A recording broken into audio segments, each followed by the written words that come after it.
रमता राम जपो रे प्राणी, अब तो सुन ले राम कहानी।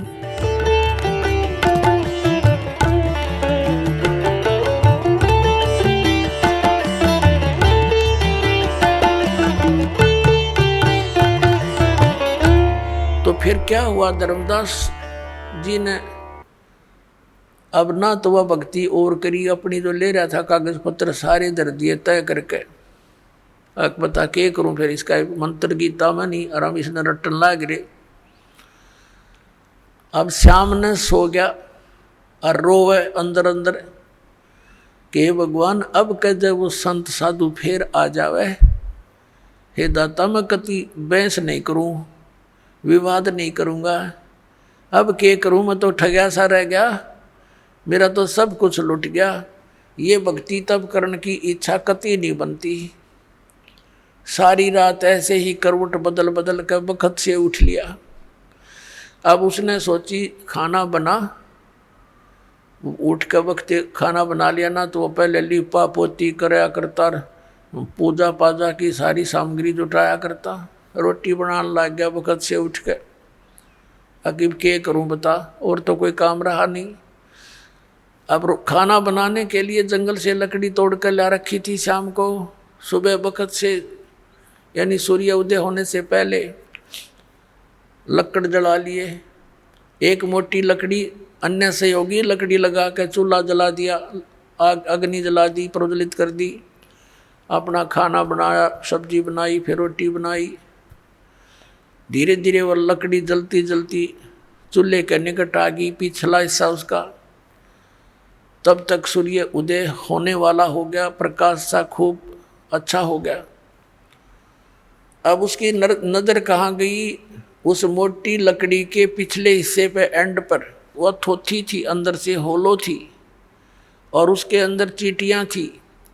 चींटियाँ अपने अंडे ले लेकर बाहर निकल रही थी और उस लकड़ी के पिछले हिस्से पर कुछ गिल्ली होने के कारण, जलने के कारण एक तरल पदार्थ सा तेल की तरह उबल रहा था।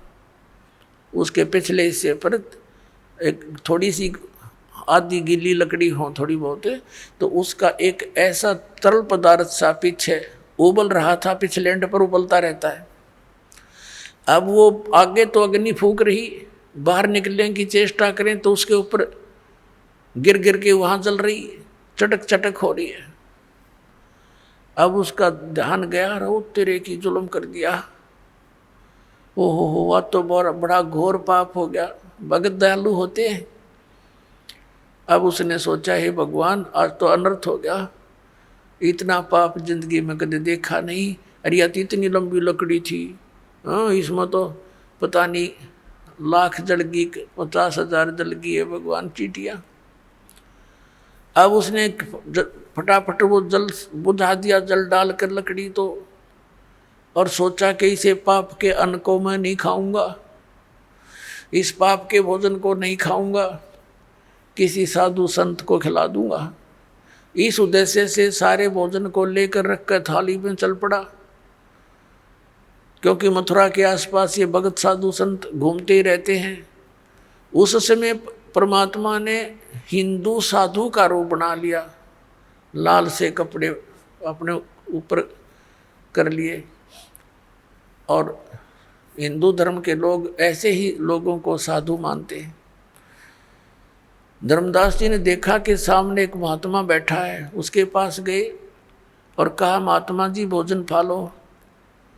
परमात्मा ने कहा रख दे धर्मदास, भूख लगी है भाई।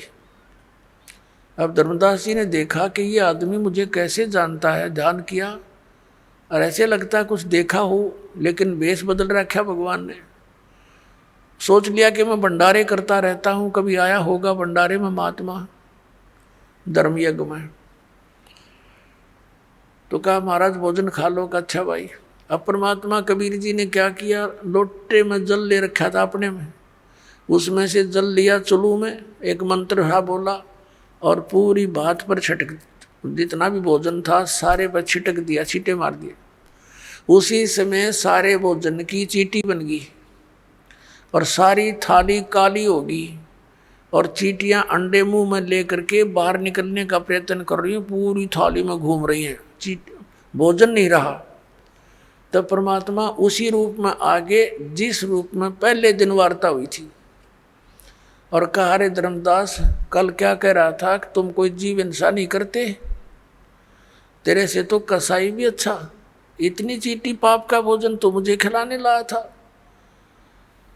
चरण पकड़ लिए, पैरों में गिर गया, हाथ जोड़े, हे भगवान गलती होगी, हे परमात्मा माफ कर दो मुझे, मालिक मैं नीच गणा हूँ और पिछला यो गंदा रंग मेरा घना चढ़ रहा था, दाता मेरे से गलती बन गई, रो बुरी तरह, हे भगवान मुझे कुछ और ज्ञान बताओ, आपने तो इधर का छोड़ा ना इधर का, मैं तो सारी रात करवट बदल के काटी दाता। तब परमात्मा ने कहा, अब सुन ले ज्ञान सुनाऊं कि जो साधना तू कर रहा है बच्चा, ये तेरे को घोर नरक में डालन की है। कहाँ से चल कर आया है तू? बांधवगढ़ से आया हूँ महाराज। बांधवगढ़ मथुरा से कितनी दूर है? कि लगभग 800 किलोमीटर, 700 750 किलोमीटर। किस साधन से आए हो? कि पैदल चल के आया हूँ महाराज। तो बच्चा बांधवगढ़ से यहाँ आने तक आपने कितने जीवों को अपने पैरों के तले मार डाला, कुचल कुचल कर। सूक्ष्म प्राणी जो दिखाई नहीं देते और कीड़े मकोड़े ये तो गिनती नहीं। पुण्य तेरे को एक नहीं, क्योंकि इस जोड़ में नहाते के फायदा। जिस मथुरा के तालाब को तीर्थ मानते हो और ये मानकर आपके धर्मगुरु आपको समझाते हैं, ज्ञान देते हैं कि यहाँ भगवान श्री कृष्ण रहा करते थे, लेटा करते थे, नहाया करते थे, तो परमात्मा ने बताया यहाँ तो कंस भी नहाया करता इसमें, और कंस भी यहीं लेटा करता। और श्री कृष्ण जी तो इस मथुरा ने छोड़ कर द्वारका बनाई थी, समुद्र के बीच में एक टापू सेलेक्ट करके, वहाँ रहा करते। वहाँ क्यों नहीं जाते तुम? वो दूर घना पड़ता होगा। और परमात्मा ने दया करी थी, वो द्वारका को जल में डबो दिया था कि गड़ धक्के खान ना होंगे, कदे भ्रमित होकर यहाँ पहुँचे। और तुम वही साधना कर रहे हो जो शास्त्र विरुद्ध है। अब धर्मदास जी तीर्थ में नहाने का तो एक भी पुण्य को नहीं। फिर तीर्थ के विषय में बताया कि इसको तीर्थ आपने इसलिए मान लिया कि श्री कृष्ण जी यहाँ नहाया धोया करते, यहाँ रहा करते इस तालाब के आसपास। और अन्य तीर्थ सुन ले, और दूसरे धाम कैसे बने हैं, ये मंदिर कैसे बने हैं। जैसे अमरनाथ का मंदिर जहाँ तुम मोक्ष उद्देश्य से जाते हो बोली आत्माओं, वो अमरनाथ कैसे कहलाया? कि भगवान शिव जी ने अपनी पत्नी पार्वती को उस स्थान पर मंत्र दिया था जिसको तुम अमर मंत्र बोलते हो, और वो हमारी फर्स्ट एड है, प्राइमरी क्लास की पढ़ाई है। ये प्रथम मंत्र जो आपको दिया जा रहा है, ये मंत्र 5 मंत्र बीच बीच के ये पार्वती को दिए थे। उसका तुमने पता भी कोई ना कौन सा हो, अमर मंत्र अमर मंत्र अमर मंत्र करते फिरते हो। और उस स्थान पर भगवान शिव ने पार्वती को नाम दिया था, जिस कारण से उसने सच्ची लगन करके जाप करके और जितना अमरत्व प्राप्त हुआ वो प्राप्त किया।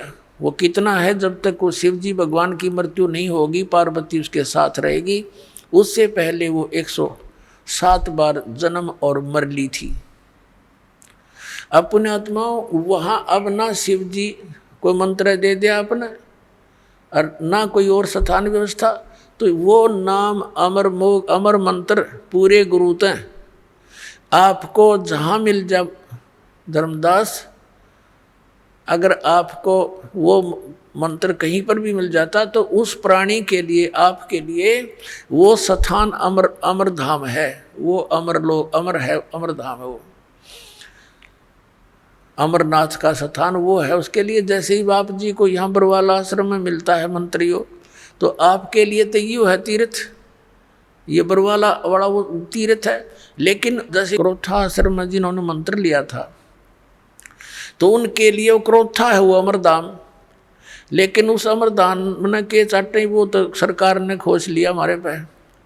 ये वहाँ कोई माथा टेकन जा भोला भगत बता के क्या मिलेगा, दास तो बैठा है यहाँ पर, तो आपको इस दास के पास आना पड़ेगा। और उस क्रोधाश्रम में कख नहीं।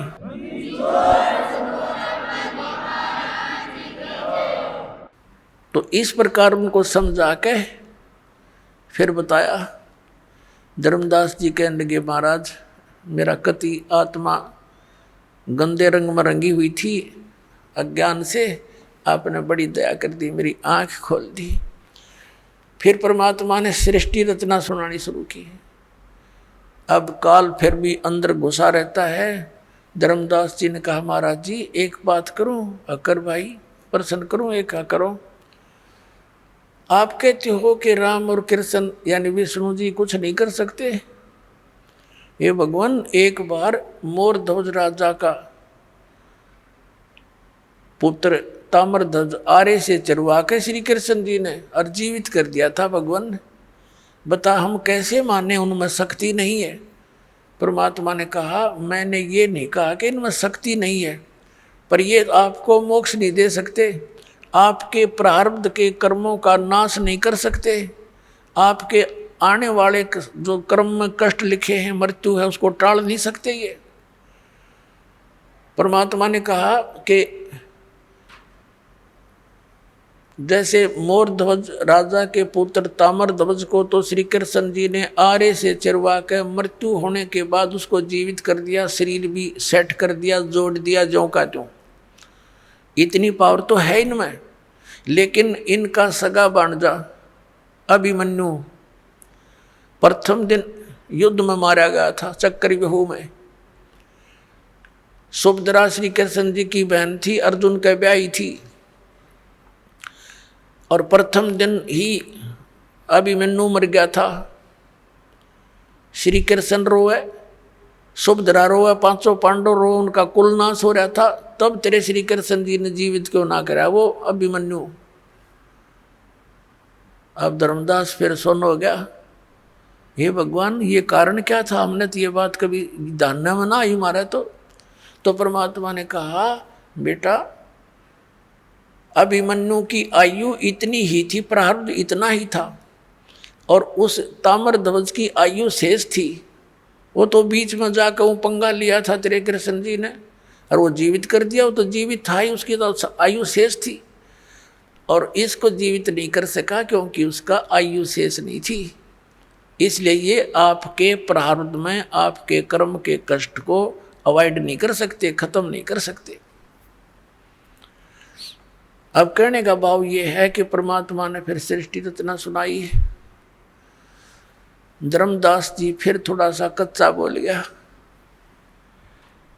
कहने लगे, महाराज जी जैसे सुदामा जी का थोड़े से चावल खा के और एक महल बना दिया था सुंदर। परमात्मा कहने लगे, भाई तेरी बुद्धि तो कति गड्ढे में पड़ी है बेटा। अरे के कला तोड़ दिया, एक महल बना दिया था, एक मंत्री बनवा दिया अपने मित्र का, इतना महल था, यहाँ के मंत्री राजा लोग बना दे। इस तो मोक्ष हो गया उसका, सुदामा का। ना मोक्ष श्री कृष्ण का, जन्म मृत्यु कृष्ण की मिटे, श्री कृष्ण की मिटे नहीं, ना सुदामा की, उसके पुजारी की। तो पुण्यात्मा धर्मदास जी कुछ कहने लगे, महाराज जी आप तो हमारे देवताओं के पीछे ही पड़ लिए।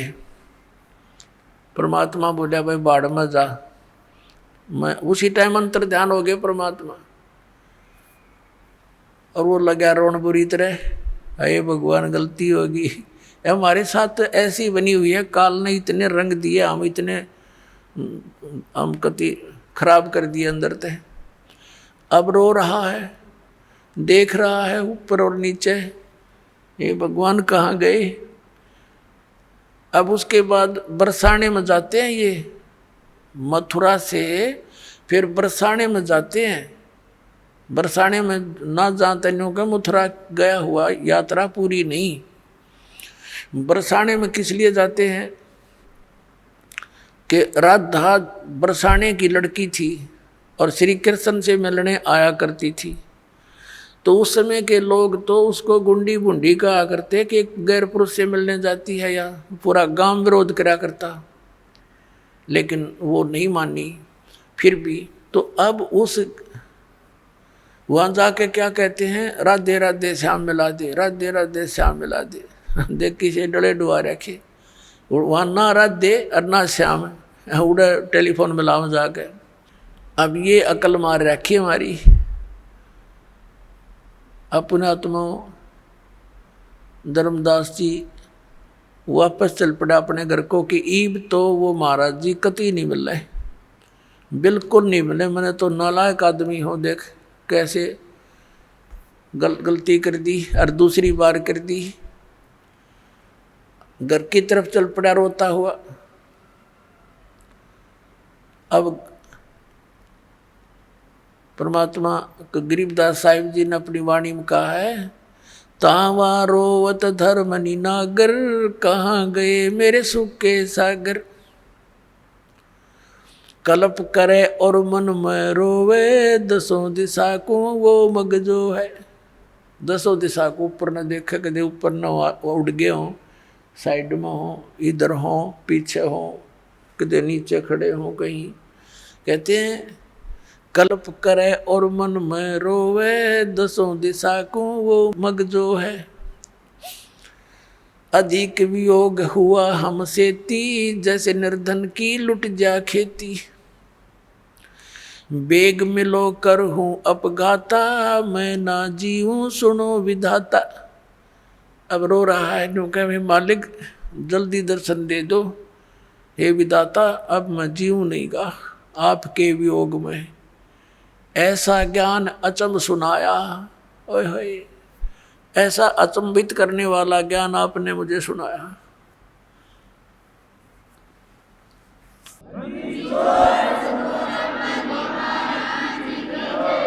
आप सुन रहे थे जगत गुरु तत्वदर्शी संत रामपाल जी महाराज जी के मंगल प्रवचन। अधिक जानकारी के लिए विजिट कीजिए हमारी वेबसाइट www.jagatgururampalji.org। संत रामपाल जी महाराज जी के शुभ आशीर्वाद से पूरे विश्व भर में 500 से भी ज्यादा नाम दीक्षा केंद्र हैं, जिन पर संत रामपाल जी महाराज जी द्वारा ऑनलाइन निशुल्क नाम दीक्षा दी जा रही है। अपने नजदीकी नाम दीक्षा केंद्र का पता करने के लिए संपर्क करें 8222880541।